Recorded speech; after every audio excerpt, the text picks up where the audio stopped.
Hey, greetings YouTube. We're on chapter 23. One more last thing. My phone. Oh, here, I'll give you your phone. You can make so it doesn't interrupt us. Paul and Elmer built our cabin. They built one room as winter set in. Paul said we could add inside walls later. The rest of our house was still the root cellar. You could walk in our front door and go straight across the room into the Freddy hole without ever stepping outside. We all slept in the cave. It never got as cold in there as it did outside. The snow fell thick and fast on our way to Denver City. I seen that snow blowing and turning everything white, and frost grew thick on the inside of the train windows. We made it in time for the vote, but I didn't think we would. I figured the snow would stop the train and we would freeze to death. It was so cold in there. I never been so happy to see a town. Governor Pitkin told me to call him Uncle Frederick, and I went everywhere with him for 4 whole days of heaven. One evening, we ate at a hotel with Ma and Pa and Elmer and Auntie Fidelia. Auntie Fidelia tried to make Ma and Pa feel bad about letting me and Elmer stay out late. She mentioned several times that her children never left the nursery after 6 o'clock at night. Annabelle stayed at the governor's house while we went out. My cousin Florence stayed in the nursery and played with our baby. They have a nurse who lives in their nursery. She doesn't even get Sundays off. I would hate that job. The other 3 evenings, Governor Pitkin and I ate with important men of the state. They all stared at me sideways until he explained why I was there. It didn't stop me from appreciating the beauty of the place. We ate off china plates so thin I could nearly see through them. I bet they gave me a half a dozen forks. I watched Uncle Frederick to see what he used each one for. I couldn't believe how much politicking went on outside the Capitol building. One of those politicians looked at me and asked all serious-like if I thought a young lady such as myself could actually run a town. He had already insulted all women, and that included me, several times. I looked right at him and said, "Of course I could. Maybe even someone like you could, if your friends helped." The other men were silent for a few seconds until I winked at one of them. He guffawed so loud, everyone around us stared. The other men at our table laughed too, except the first one. Off and on all evening, one of those others was pat his back and whisper things like, "If you had any friends." His face got redder and redder, but one good thing came of it. He didn't insult women anymore during the evening. Those men pushed Uncle Frederick to become a senator. He said he had more governoring to do first. On the day of the vote, one of the men gave me an old book by a man named Blackstone. "Give it study," he spoke gently, so I listened. Most great men, read it. Papa gave that copy to me when I graduated from law school. It's time it had a new home. I understood part of it. I needed to learn more big words. If books like that got Uncle Frederick elected to the governor, I figured it wouldn't hurt my efforts to be the mayor. Men all over Colorado voted. We weren't sure which place had won for a few days, even though All the newspapers in Denver City bragged about the big win. I love being in the middle of everything happening, but I was glad to go home too. Ma let me wear my new clothes on the train ride home. I had on a black and white wool dress with a black jacket and gloves. My hat had three little roses on one side. I felt beautiful when I wore it. Beautiful and cold. I wish I brought my possum skin hat that matched my mittens and my fur pants. Ma had to make new ones to replace the ones that the tornado had stole. That train ride was cold, even though we had a stove in our car. I wore my gloves inside my mittens to keep my hands warm. Annie's poor little backside got cold and chapped.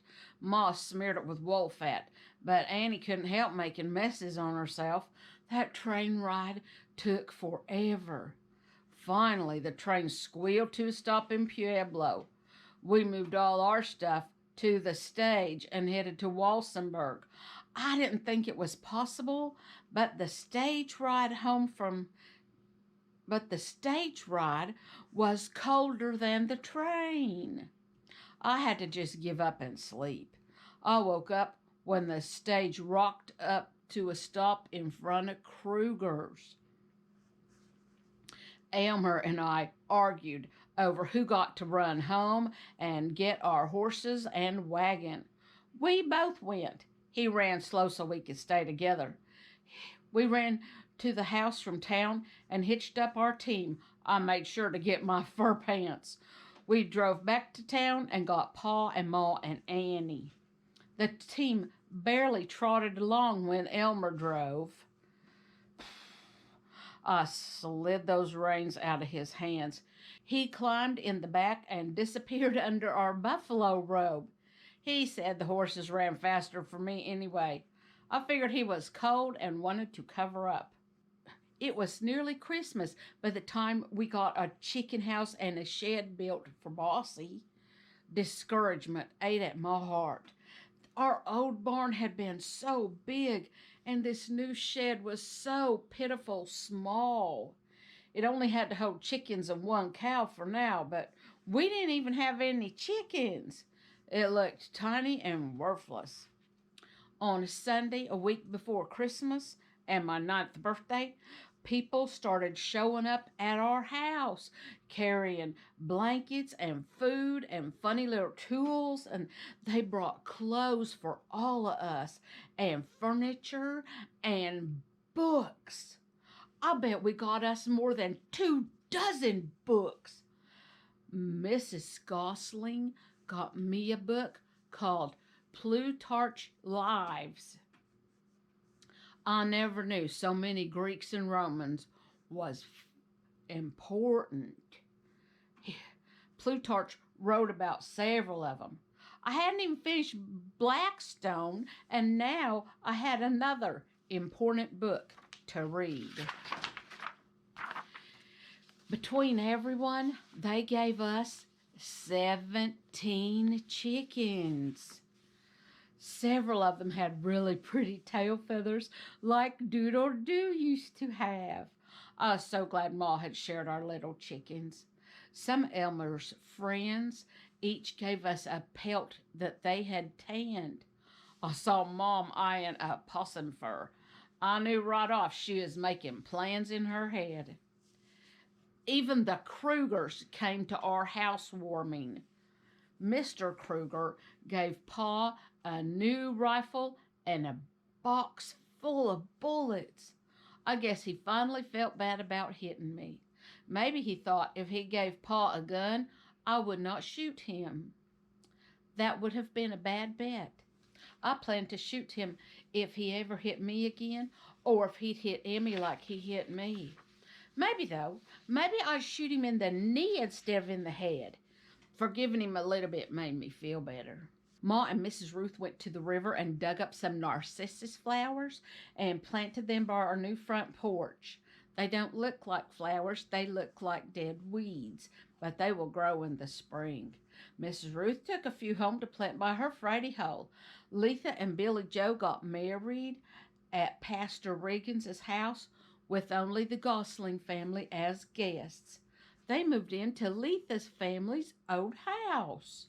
She apologized for her Paul and her brother being so bad. And then she took a handful of those little flower parts home to plant. I guess she forgot that she was the one who put those scars on Mr. Harkin's face. Letha isn't all bad. She's teaching Billy Joe to read and write. Turns out he wasn't a dafty. He just thought he was because he didn't get to go to school. I was afraid they were going to take Annie home with them, but they didn't. They come to see her most every week, but she's ours. Ma is going to have a baby in August. I don't know whether to hope it has red hair or yellow, or even if I'd rather have another brother or another sister. To be fair to Elmer, it ought to be a boy. It seemed to me that life had healed somehow. Jesus' birthday and my birthday morning dawned clear and bright and mostly warm. Pa took Elmer and me out to shoot rocks with the new rifle. I was amazed I could outshoot Elmer. Pa called me shootist.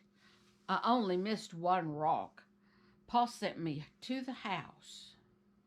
Well, I didn't know if shootist was a good name or not then. It had felt good at first, but when I got sent away, it made my tummy sick and it made my eyes water. Elmer, pretend that rock is Mr. Kruger's head. You'll hit it soon enough. I had taken a few steps toward the house and turned back to see if he understood. Pa's mouth fell open. Well, it worked for me. Mr. Gates, Elmer nodded and smiled at me. Pa got that commending his soul to God look on his face, so I headed back to the house. Annie toddled across the floor to me when I slunk inside. I picked her up and put her right back down. She stunk. Pinky, Ma looked up from her sewing. I will change her in a minute. Why are you back early? I didn't want to answer. I eased behind her and wrapped my arms around her shoulders. She figured something bad happened. I couldn't help but cry. Oh, honey, do you want to talk about it? I made Paul mad. Mad? What did you do? Shoot his toes off? She chuckled a little. I think she's trying to make me feel better. He let Elmer shoot first, and then he called me a shootist and made me go home. He let Elmer stay, but he made me leave. He made me go away. I hadn't known my shoulders could get any lower, but they slumped even more. Then, without any warning, a bunch of tears slid down my face and my chin wrinkled. Ma pushed me down into the closest chair. Stay there. It was a command, not a suggestion. It felt more powerful than the rule that reptiles lay eggs. Our new teacher and I had a powerful disagreement on that subject. I got a swat for arguing with the grown-up. Mr. Cantrell is going to get a rattlesnake for a present this spring. I can feel it coming on. He'll most likely find it in his desk drawer. But sitting in that chair, I didn't let any more tears come. Ma brought me 2 cookies and a glass of milk, and she brought our new dictionary open to the page for shootist. I read the whole definition. I felt uppity just washing over my whole self. Grand makes your shoulders straighten, and uppity feels better than grand. Thank you so much for listening. Like, subscribe, and ring the notification bell. People, we are so humbled and grateful for those of you who are coming along on this adventure with us. Chapter 23, one more last thing. Thank you for listening. God bless you. We love you, but Jesus loves you more. Mwah. Love you. Bye.